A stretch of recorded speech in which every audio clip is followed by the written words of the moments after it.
जागतिक बँकेच्या सहकार्याने आपण दक्ष हा महत्त्वाकांक्षी प्रकल्प राबवत असून या अंतर्गत Mahima Maharashtra agency for holistic international mobility and advancement या संस्थेची स्थापना केली जाईल।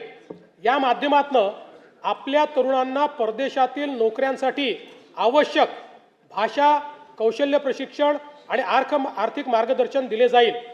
राज्यातील समुपदेशन सेवांचा विस्तार व अधिक संघटित व्यवस्था निर्माण करण्यासाठी 36 नवदिशा केंद्रे स्थापन करण्यात येतील। मला सांगताना अभिमान वाटतो की केंद्र सरकारच्या आकडेवारीनुसार महाराष्ट्र आज देशाचे स्टार्टअप कॅपिटल ठरले आहे।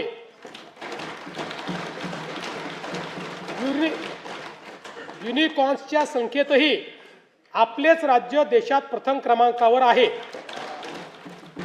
राज्याला जागतिक केंद्र बनवण्यासाठी आम्ही नवीन स्टार्टअप व नाविन्यता धोरण 2025 जाहीर केले आहे। पुढील 5 वर्षात 1,25,000 उद्योजक घडवणे आणि 50,000 स्टार्टअप्सला बळ देणे हे आमचे उद्दिष्ट आहे।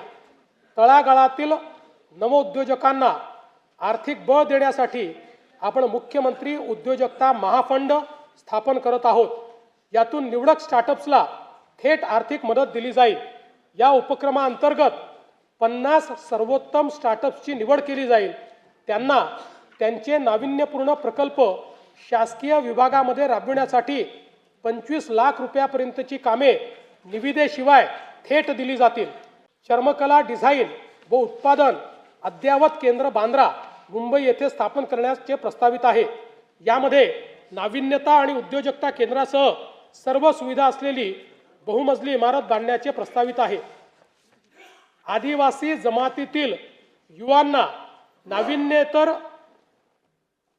नाविन्यतेवर आधारित उद्योजक आणि उद्योग निर्माते बनवण्यासाठी राज्यात Bharat innovation research startup for आत्मनिर्भरता म्हणजे बिरसा ही योजना राबविण्यास मान्यता देण्यात आली आहे।